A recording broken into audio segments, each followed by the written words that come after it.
are sitting here with Mr. David Nuyoma, who has been at the helm of the largest pension fund industry in the country, the GIPF, for the last 10 years. During this time, the global pension fund industry has faced numerous challenges, but despite the many obstacles, the GIPF has managed during the last decade to increase its asset base by about 100 billion Namibian dollars. Now, as he prepares to leave the GIPF and enter into retirement, Nuyoma speaks to Mr. Nuyoma about his experiences and what is next in line in what has been an illustrious career. Thank you for your time, Mr. Nuyoma. Thank you, Edgar, and good morning. Good morning, sir. First of all, thanks again for making time and for prioritizing New Era and giving us an opportunity to spend time with you, sir. We really appreciate it. Tell us, during your time at GIPF, Mr. Nuyoma, what are some of the major lessons that you as a person and as a CEO has learned during the last decade? Yes, when I came to GIPF in 2013, by then I just left the Development Bank of Namibia, which I was privileged to set up. I did not know much about GIPF until the day when I entered the doors of GIPF. First, I found fairly young team of very enthusiastic, well-educated professionals who were ready to take the fund to the highest level. Secondly, I then appreciated the magnitude of GIPF and the role it plays in the Namibian economy. It's quite massive. I realized then that it is the largest corporate entity by far, and I mean by far, in a very significant way in the country, from a point of liquidity in the economy. Every month, hundreds of millions are paid out to members and sustaining families. And the second part was the crucial nature it played as a safety net for so many families that otherwise could be destitute. So, and that then dawned on me that here we have something special which need to be taken care of with a lot of diligence and all the prudence required. During the last decade, Mr. Nuyoma, the global pension fund industry, the regional as well as the domestic one, has faced numerous volatile environments caused by numerous factors, as you know. How have you and your team managed to be consistent in growing the fund? Yes, it's about strategy. The fund has adopted a philosophy based on what we call liability-driven investment. Essentially, we look at the characteristics of our liabilities in terms of the liquidity profile required over various periods, short, medium, and long term, and our ability to meet those. And so our liability-driven investment, which is really spelled out in our asset and liability model that we have adopted, has been tuned in such a way that we are fully cognizant of these liabilities, and we have to move in tandem in terms of juxtaposing the type of assets required to insulate ourselves against volatilities that may be happening in the world. And so that is really what has been key to us. And further to it is the issue of diversification. To be diversified at various levels. One is to be diversified from the choice of assets. You have a basket of different assets. And number two is regions, geographic regions. Asia, emerging market, developed markets, Africa, the region in a broad sense, including South Africa and Namibia. And the reason being that in event there is trouble in one of the other regions, the other one can compensate, and vice versa. And this actually has been able to help us being able to survive the volatilities that has been happening. But one thing that is also crucial across all these lines or asset classes that we invest, there has been a consciousness of investing in so-called essential products of need of humankind. In other words, you invest on those things, even if there is conflict, you still need to eat, you still need to communicate, you still need the lights. So you invest in those things that can actually be of relevance at any given point in time. So as you mentioned now, Mr. Nuyoma, it boils down to an appropriate strategy that you and your team have adopted. Yes. But for some reason, why is it that your team has been able to thrive where other pension fund managers have been struggling? Why exactly is this, do you think? Do you think it's just the strategy, or there's some other factors also? The key issue is strategy, but there is one thing also that is crucial, is governance. The discipline of governance that is required, and the ability to have consistency in the application of the strategy. There is more to it, absolutely.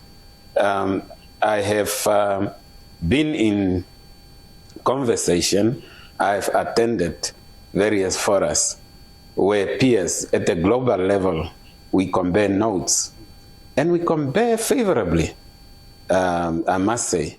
And they want to know how we have been doing it. And the key issue is really for us to have the issue of prudency mixed with integrity. Is very important. In this area of business in which we are, there are a lot of smart people, but sometimes too smart for good. In other words, they may use that smartness to abuse their position of privilege. And so you have to have an eye on that.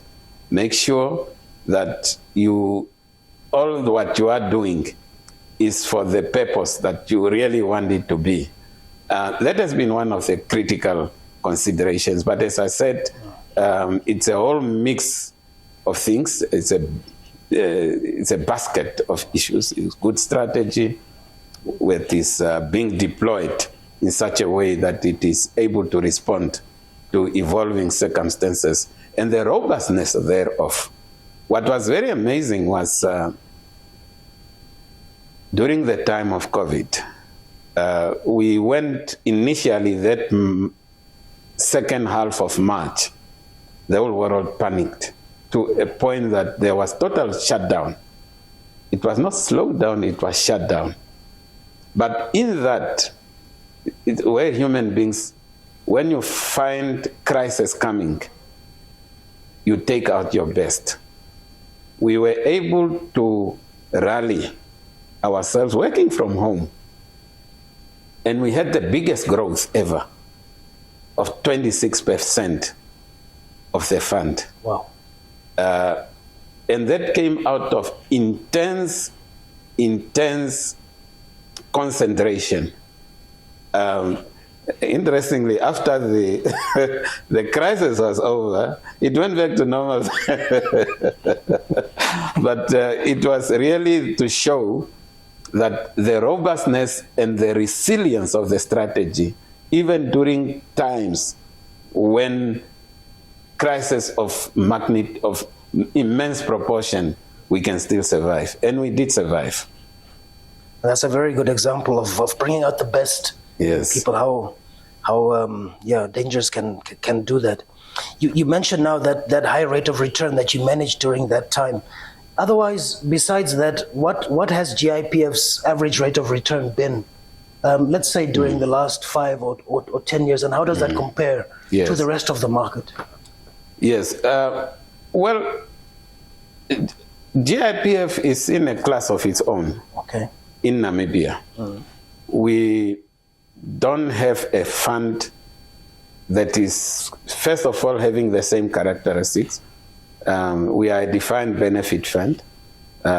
Most of the funds, if not all, are defined contribution that are market dependent.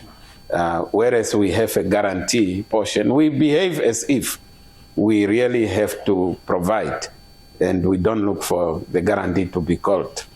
That being said, we have been able to benchmark ourselves that at all points we must have a rate that is inflation plus 4, but we increase that to inflation plus 5. And the reason being that we need to have to realize these returns in event there are difficulties. There are, in all circumstances, there are times of plenty, but there are times of leanness. So that when it's lean, we are still able to survive. And that is why we have to make sure that at all times we have good returns that are well above inflation. The question that you ask, what has been our growth rate? We have realized a growth rate of plus minus 12.6 consistently, let me say, in the past decade. And our benchmark stands at 12.1. We have been well above benchmark. So we remain consistent and remain cognizant of these things on a day-by-day basis as we allocate our assets and where we need to move in order to be able to continue realizing these required returns. Thank you for that explanation. Let's touch on domestic affairs for a minute. Our housing market is our housing backlog is one of the major challenges that we as a nation face. GIPF recently moved into this sphere with the pension-backed home loan scheme. Tell us why GIPF decided on this kind of approach, and how do you think this housing scheme is going to impact the overall picture? Yeah, there is a background to it. When I joined the fund 2013, a report was produced that looked at the housing situation in the country. And we realized that there is dire need at various levels. One level, or let me put it like that led to a 3-pronged strategy. One is to finance infrastructure development for housing, like putting up roads, servicing of land essentially, across the country. Number 2 is top structure development. In other words, it's putting up housing units. And number 3 is housing financing. What we found is that civil servants, which are the majority of our members, only 30% then, I don't think the figure has changed much, at formal dwellings. And the question then I asked, there is a good housing subsidy in government, which is one of the best, but somehow it hasn't been optimally utilized. So then we say, okay, let's contribute to this equation. The housing units were not there. And what caused housing units not to be there is the infrastructure. there is plenty of land, but it is not serviced. So we also then laid out facility for that. So what we have made progress in that regard in all three, except the last one on the housing finance. Initially, when I came, I thought 2013, by end of 2013, we have a pension-backed home loan facility. Just to realize that there are legal impediments that were very specific. One, there was, actually it's in the act that it says the rate had to be 16%. And then I realized that it won't work. Number two, we realized also that there was a line in the act that says prohibited pension funds to advance in unproclaimed areas. And we wanted rollout to be across the country. We have civil servants, police officers, teachers, nurses, medical staff in areas that are not necessarily proclaimed. Yeah. And we wanted those to benefit. That's what caused to this delay. But now, the strategy really is to benefit, to increase the opportunities for members to have access to housing with all these three things being provided. So that's really the strategy.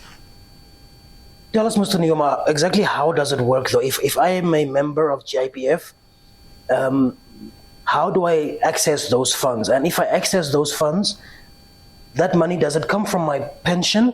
And do I have to repay that amount? Just give us a brief explanation about how that works. Yeah. For the pension-backed, Yes. First of all, the housing unit development is pure investments from GIPF. Yes. We built these houses, and whoever would take them up. For example, the development in Osona. And we have become perhaps one of the biggest developers of properties by default. Yes. Where we have over 7,000 houses countrywide developed in the past 8 years or so. But now, for the housing loan, we developed two facilities. One is the mortgage loan facility that you obtain a loan through First Capital. And you pay back, just like you pay back any loan, you have a mortgage. Yes. Number two is then the pension-backed that we have developed, but not yet rolled out because we are waiting to sign the agreement with the principal employer, which is government. How it will work, the details will still be pronounced, but in a nutshell, it's a guarantee. You take your pension credit that you have accumulated over the years, and then to take a third thereof as guarantee for a loan that you take to build your house or renovate or whatever in any area. In other words, it can be in an unproclaimed area, village, or whatever it may be, as long as you show proof that you have the rightful usage of that particular place, and that is your residence. So that is really how it will work. So it will, at the end of your tenure as a working person, you then hopefully have paid off and you get your full pension. Because the last thing we want is during your time of retirement that you do not have adequate pension. We have to balance the two. And it's very important. You feel it. Now I see the young people, they talk as if it doesn't matter. It matters a lot. That is your time of vulnerability. There's no other income except that. So we want to make sure that remains intact at the time when you retire. And then you have your house, and then you have your pension. Thank you for that explanation, sir. I want to move on to the next question on our list here, which talks about the GIPF's development fund. How is this fund utilized, and how do you identify projects for development under this fund? GIPF doesn't really have a development fund. Okay. But what we did around 2015 came up with a development investment policy.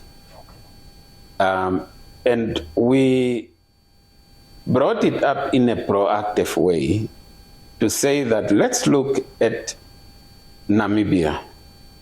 What are the developmental needs that are out there? And that we use that this policy gives us the anchor of participating in various infrastructure. For example, we have become one of the biggest participants, not only in housing that I mentioned, but also in energy, in the energy sector, with renewables energies being at the forefront. We, as a fund, participant in a lot of the solar farms you see around the country. Actually, close to about 16 such farms of solar projects. We are a participant thereof, including joint effort with NamPower on Omburu, the one next to Omaruru. It's a big one. It provides 20 megawatts of power. And so altogether, what we have been able to, we have close to 100 megawatts of power generated through these interventions. We also then use the development investment policy to do other things. For example, agriculture. The people talk about the blueberries, but the blueberries is actually just, let me say, it's an added part of the bigger project. The big project is actually wheat and maize. Blueberries is, if I may call it, is the sexy one on the in the pool, because of it's nice on the table, but also it is one of those that generate foreign exchange. They are exported. So, and other projects like medical facilities, schools. So we use now the development investment policy as the anchor, what basically gives us the right to do so. We need to have a policy framework. And we look forward to participate in other projects. There is green hydrogen that is discussed at the moment. It is a topical issue, which is indeed an initiative that is new, not only in Namibia, but globally. And we remain in full watch to see what is coming up, what are the opportunities there, and there will be quite a lot. So we already have made provision in that development investment policy well before the discussion of green hydrogen. We said, and any other innovative developmental initiatives that will come. So it's already included, and that is what it does. But generally, we have invested significantly in Namibia, and we remain very much bullish to see any good opportunities, as long as we are able to get our returns back and to grow the fund for the benefit of the members. Yes, sir. You mentioned these significant investments in Namibia, and for $1 billion fund like GIPF, give us an indication of how much is actually being invested into Namibia. Yeah, first of all, the pension funds are regulated heavily by the regulator, NAMFISA, and through the various provisions of NAMFISA, Regulations 28, Regulation 29, and now Regulation 13, that is the one that has overtaken Regulation 28. We are duty-bound to invest. Initially, it used to be 25%.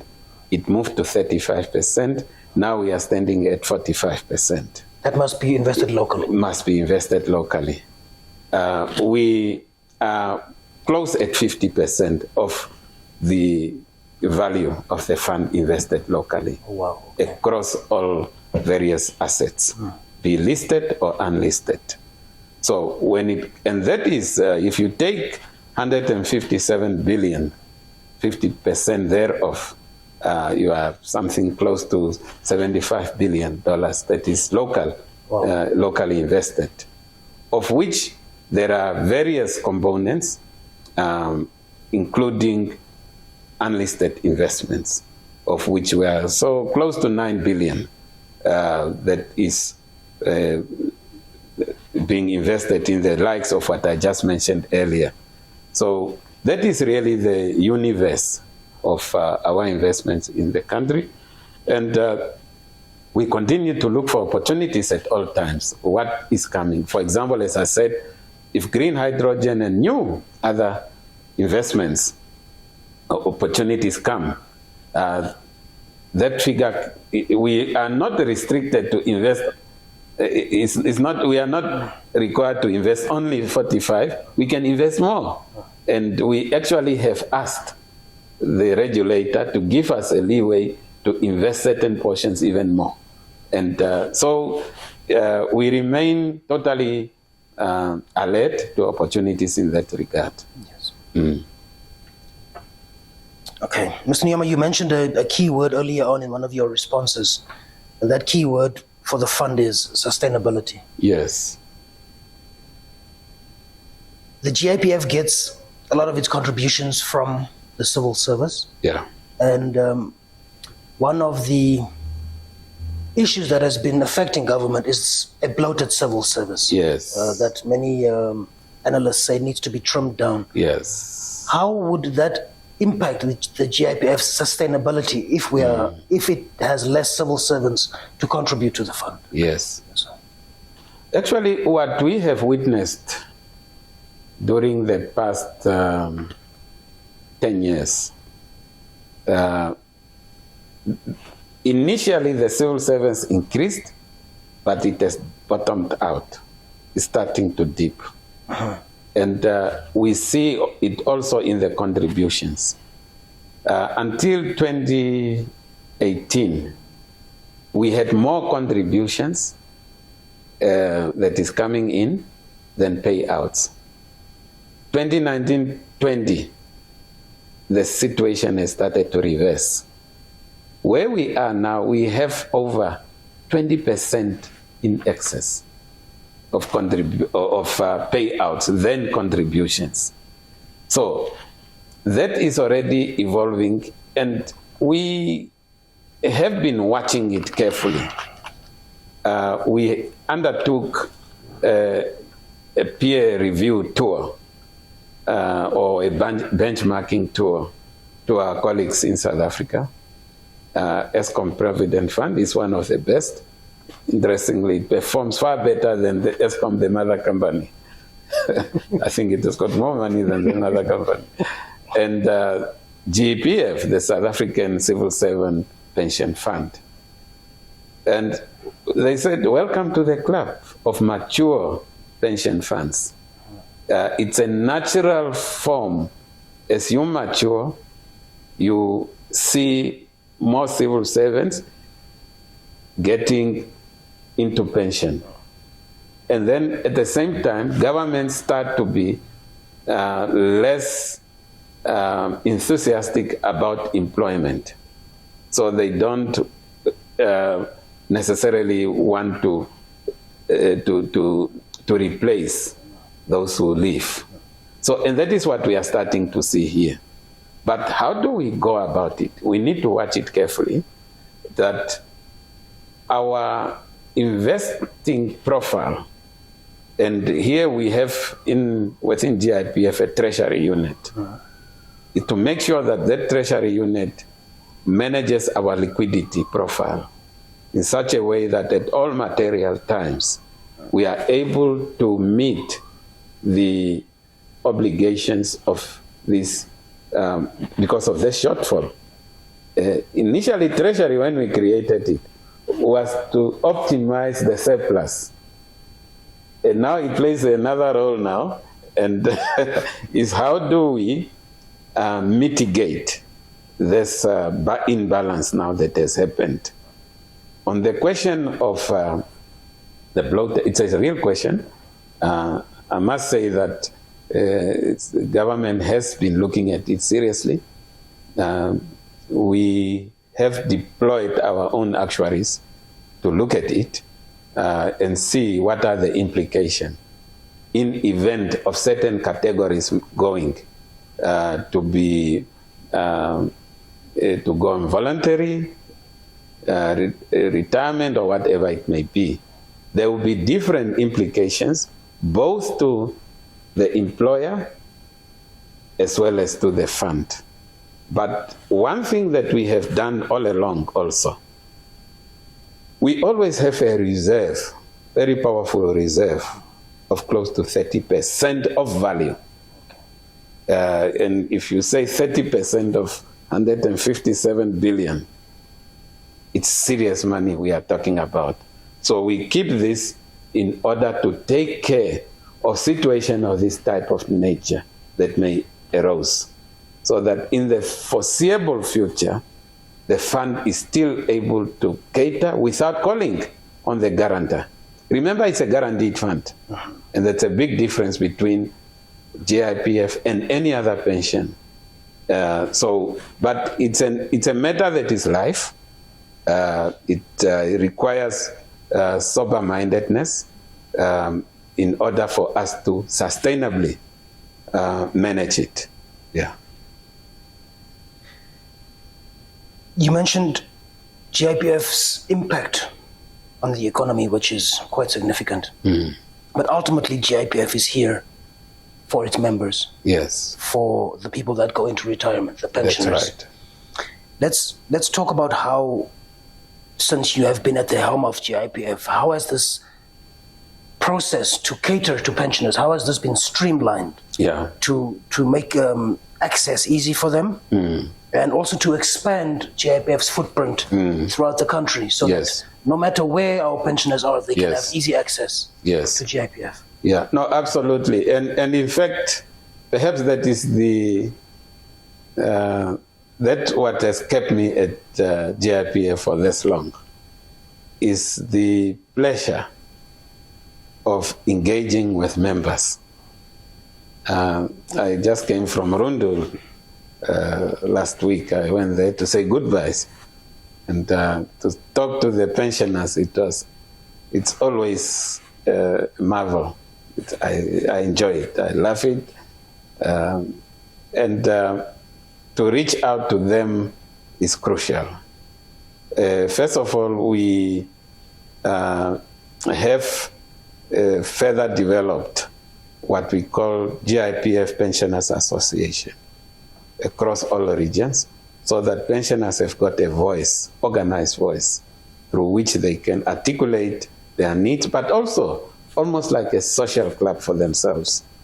And I've seen some of them in their various regions have used it as a way to approach certain shops, to give them certain discounts and to certain privileges as senior citizens, which is excellent. And I really have appreciated that. And I can just salute to my elders, what I call the grootmense.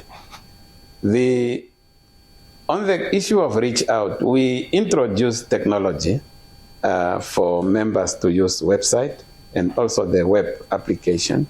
We are revamping it now so that members at all times, wherever they are, of course, network permitting, they can access their statements through that application. It's very important. The other issue is physical presence. We created various offices and expanded our footprint in all the regions. We started with Otapi, Enana, Grootfontein, Kurenkuru, Opuo, and recently we opened Marindal. And now we have all the offices and also B1 City in Katutura. And now we have all the regions taken care of from a footprint perspective. People don't need to come to Windhoek or travel long distances where they need physical engagement. Certainly, we then came up with the re-enrollment of a biometric verification. The verification is important because as we pay out every month, we need to know whether this person is a rightful person or not. There is mortality that takes place. So we want to know, if we don't verify, somebody can just come with a card of person, but the person is late, and then continue to benefit, which is not correct. So that's why we have to verify members. And this new tool technology that we are deploying will also make it possible for members, and we are right now doing testing. Hopefully in the next 2 months or 3 months, they will be able to verify in the comfort of their homes or wherever they are using the app. It's an app where you bring in, you show your face, and then technology will do the rest. Oh, wow. And then it will register in our server, and therefore it will not be just, say, David, using my dad's thing and then I verify. No, the face, facial recognition is there, of thumbprint that will then be able to be. So that technology hopefully will make it easier for members instead of them coming all the time to our offices. And I know the inconvenience that brings with it. Even though it's very on a lighter note, I was talking to one or two of the elders one day, and I was looking concerned. He said, "Why are you worried, my child?" I said, "Actually, I enjoy coming out of the house, and from time to time, then I mingle with my peers."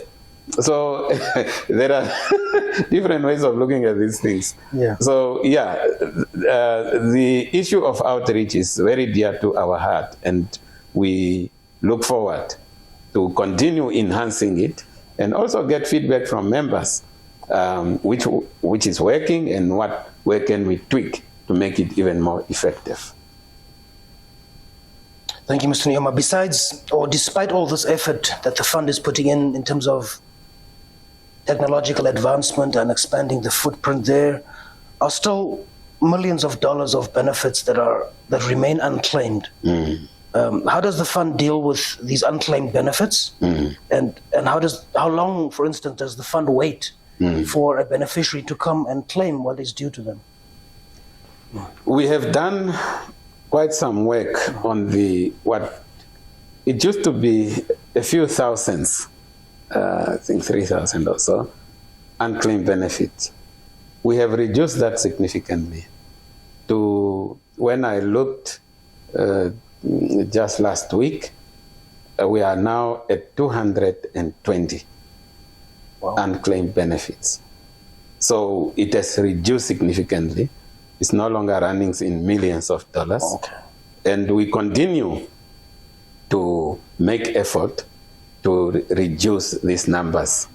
What we have in terms of those that are unclaimed are actually because of information missing. We depend on members and also on the employer. Say somebody is late, but the employer or the family does not let us know. How will we know? And we need the information.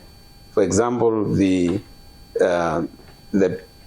pay slip, how much the last pay slip, how much was the person earning, so that we are able to calculate when did the person start, because that's part of the formula.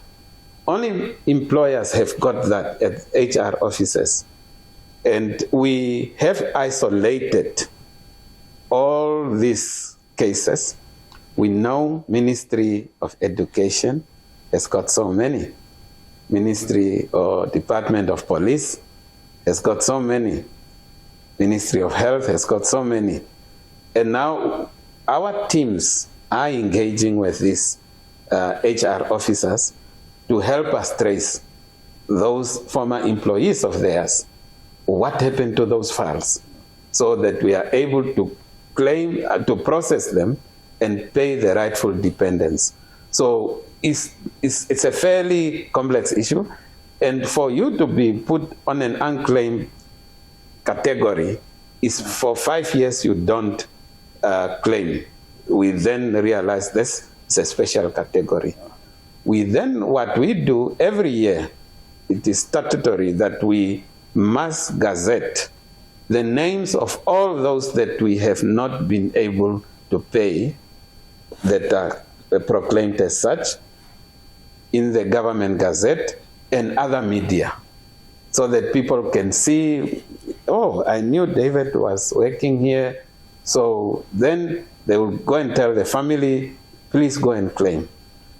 So that is the effort that we put in. We work with civil organizations, especially churches, because in the rural areas, they become the center of community affairs. And we try all these things so that we do not stay with monies that need to be claimed, because we know the implication that if money is not claimed, somebody is losing out. Somebody may be living a destitute life, whereas there is money out here.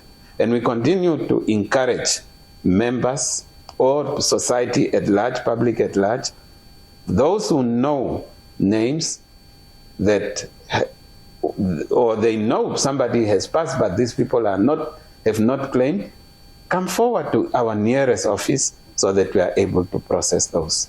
Okay, Mr. Nuyoma, we are going to touch on some of the GIPF issues that have been in the news as of late, some of the, shall I say, hard-hitting issues. The first one is the Financial Institutions and Markets Act, FIMA. There has been a lot of talk about FIMA regulations impacting the local pension fund industry.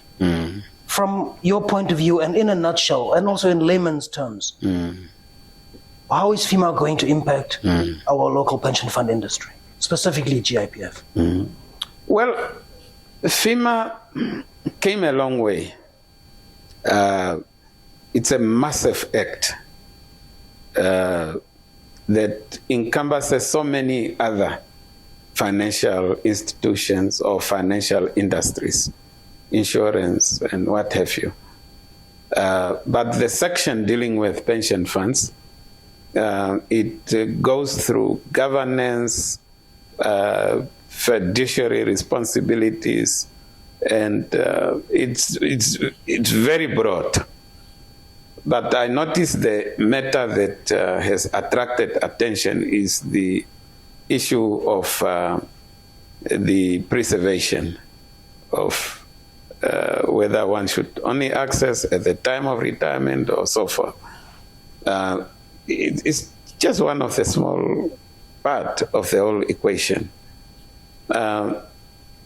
It's a debate that is healthy, I think, and is good. Minister thought it wise to pull it out or pull it back for further deliberations, put up a committee that will look at the feedback received from various quarters on how they view this whole thing. It's not only in Namibia where it is topical. I saw in Zambia there was effort to, actually there was a proclamation that members could withdraw from their pension. It's a sensitive issue. One has to look at it from various angles. For now, yes, I want to eat. But in the long run, is it a good thing? That's a big question that one has to pose. The jury is still out there to determine what will be the correct thing. Strictly speaking, for pension purposes, ideally, withdrawals should be minimized. because personally myself, I'm just now starting to make inquiries on my own pension. And I said to myself, gosh, I wish, as I was moving from one job to the other, I wish I didn't touch. So that is just my honest view. But we all have different circumstances, which we all respect. And let's see what the final outcome will be. Whether FEMA now has got what impact, the intention of FEMA is to strengthen the regulatory environment in order to protect the pensioner or the member. That is really the intention. And also from a governance side of things, how pension funds should be run. The intention of regulation is not to disadvantage, but to provide better tomorrow for members, really. That is the intention. It's how now we implement. Are we sensitive enough to the realities? Those are questions that are still to be addressed. Thank you, Mr. Nuyoma. Are we still okay in terms of the lighting there? Okay. You must tell us if you want to move, if the sun is making you a bit hot, sir. No, I'm okay. Okay, thanks. Another issue that often makes the social media airwaves, as I like to call them, is from time to time there is speculation that when government is running short of money, that they are allowed to run to GIPF and dip into the pocket of GIPF. Obviously, having been reporting on this sphere or on GIPF's operations for many years, I know that there are strict regulations in place. Yeah. But just to silence the critics or to maybe deal with this speculation, I want to ask you just to touch on that. Is government allowed to dip into the pockets of GIPFs for whatever reason? No. Okay. It's the way pension funds are run in Namibia, they are regulated strictly by the regulator. The regulator is a creature of legislation. And their job is to make sure the pension funds, they act in the best interest of the members. So I can say it again, and when I had the opportunity and honor to visit His Excellency, I said something there which I really meant. Why GIPF has flourished is because of the enabling environment government has been able to provide by keeping its space and respecting the space of the fund and the regulator to do its work undisturbed. There was no day I got a call from one of the high officers of government that government should dip in. Never. What we have done, and as I said, we have our policies, is to be cognizant of the developmental needs, as I articulated earlier. Where is it that we can see opportunities and realize our returns as per our investment policies? It can be purchasing of bonds, both. You see, bond market is not only government that is there. It's both private, it's both public sector, parastatals. They issue bonds. We buy those papers. And we are not the only buyers. And there are times we are even outdone by banks and others who buy these papers much more aggressively than ourselves. And then we also have a restriction. We have what we call single obligor limits. In other words, you cannot hold a certain class of asset more than X percentage. and we have to remain with those. That's the only way for us to be safe as a fund, and that is very important. Yeah. Thank you for silencing that speculation. Now, a dreaded question: the infamous DCP, the Development Capital Portfolio. Yes. I think was this during your tenure here, or was it before your time, sir?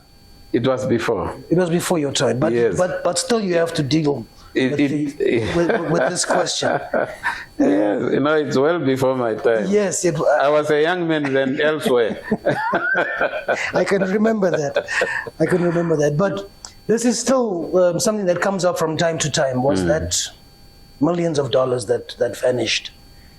What has happened to that case, and what measures have GIPF? This is actually what I want to touch on. What measures has GIPF put in place to ensure something like that doesn't happen again? Yeah, no, thank you. First of all, somehow it was very unfortunate that the development capital portfolio, as it was known, its whole basket was 600 million. And somehow when this matter became a matter for investigation,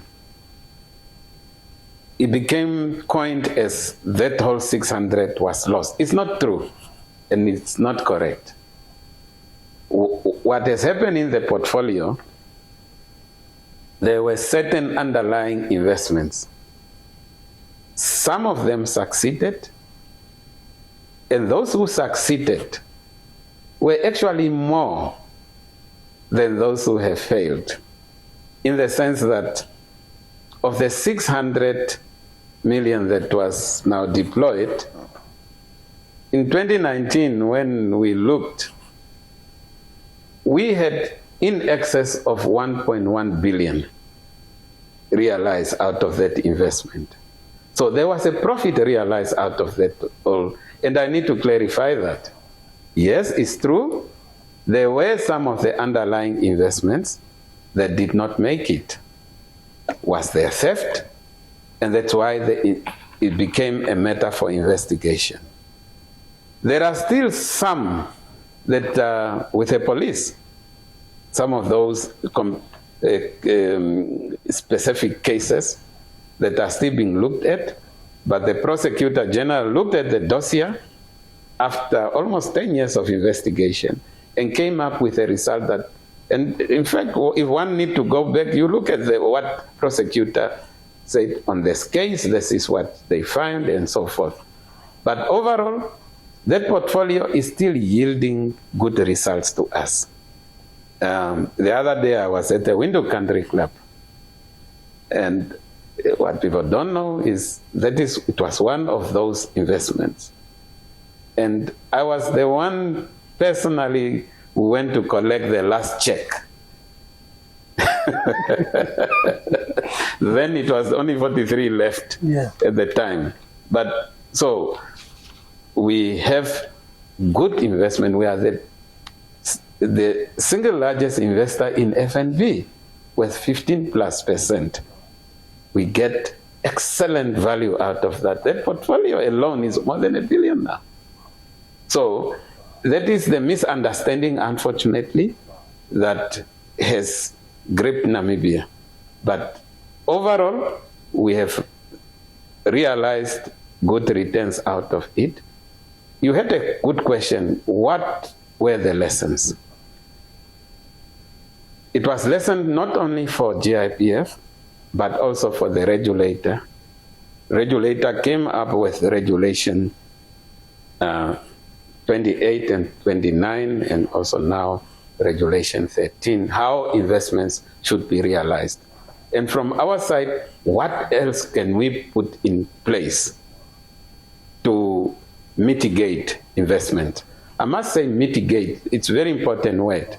In the investment world, you can never guarantee a return because you don't know what happens tomorrow. It's a gamble. There is always something that can happen. We have forecasted war to break out in the in that part of the world, in Europe. And other conflicts that come, it can be, would have imagined there will be situation in the US of financial irregularities, etc., etc., etc. So these things impact us all in a significant way. And so therefore, that's why I say we just have to mitigate. And if you may recall, when I started, I said, you have to invest in those assets that are essential. Whatever happens, I need to have my bread, man. I need to have my flour. I need to have my whatever drink I need to drink. So you go into those assets that are important. I need to talk on the phone. So you go into in telecommunications. That's why when the opportunity came up for MTC, we were the first to raise our hand that we want to have a significant portion of that. And now we own close to 30% of MTC. Wow. Yeah. Thank you for touching on that contentious issue, Mr. Nuyoma. So like you said, you are leaving on the 4th of August after a decade in this building. The process is still ongoing to identify a substantive CEO Yes. to succeed you. Once a successor has been identified, what are some of the encouraging words that you can leave for your successor? Well, GIPF has, I call it, it has matured operationally. It's a team of professionals in here, and strategy-wise. So follow strategy. It's a team effort.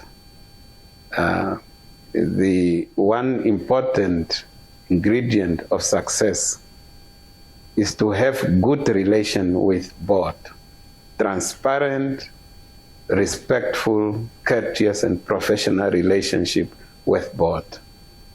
Remember, as a pension fund, the board is the one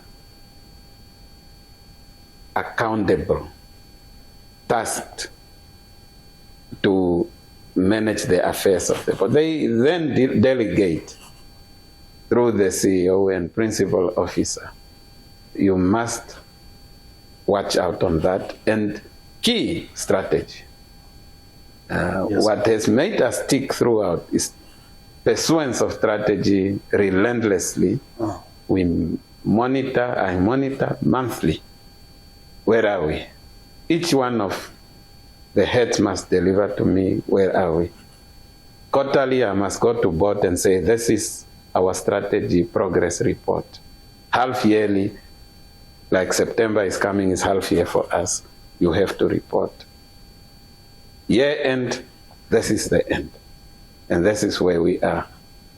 And you must hit a target of at least 90% of all those deliverables. Then nothing goes wrong.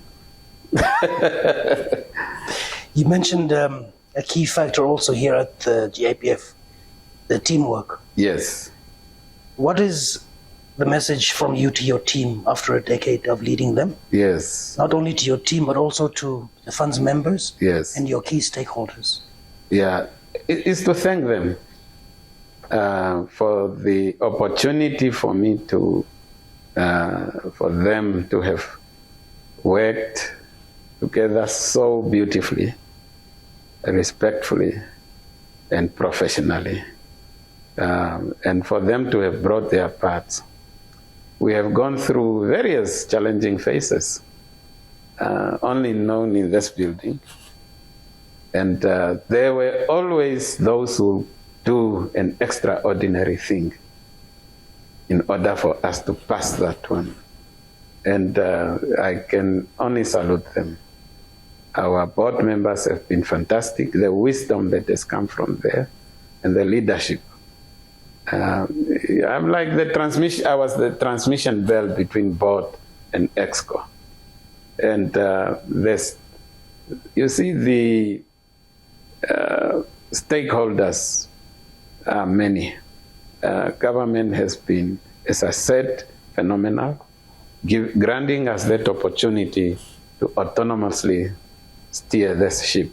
It's really, I'm saying this with all profound sense of appreciation, because I know it doesn't happen everywhere. I interact with my peers in other countries, in other jurisdictions, and they don't have it that easy. So then, of course, our fund managers, asset managers, these were our the people on the ground, especially on the investment arena, to make sure that the fund becomes one of the big funds on the continent. I think it's the third largest fund on the continent because of that professional team that we have put together. They played their part, and I can only encourage them to do so with the necessary integrity required. Thank you, Mr. Nuyoma. I'm going to combine my last two questions. For the last question, I'm going to ask you as CEO of GIPF. What is next for Mr. David Nuyoma? And, yes. And would you consider entering the political arena if the opportunity arises? Yes, let me start with the first one. Okay. What's next? I will remain active in the commercial space. Definitely. I'm chairman of one of the largest groups, the holding group. I'll probably take up one or two more assignments, but not necessarily full-time. So with the knowledge so accumulated, it will be a pity if I just take it and go and sit at the stoop and smile about it. Of course I'll do, but I must also allow the opportunity to share what I can and contribute. I'm a development specialist by training, industrial development specialist, and I want to see our country prosper. I think it can be done. It's a matter of us really playing as a team, all key stakeholders, support one another in order to make it happen. On the question of politics, well, I'm, as I said, I've been in the commercial space for quite a long time. Even very close proximity to political, so I'm not blind to it. Mm-hmm. But they say never in politics. But at the moment, my focus is to play in the turf that I know. I understand.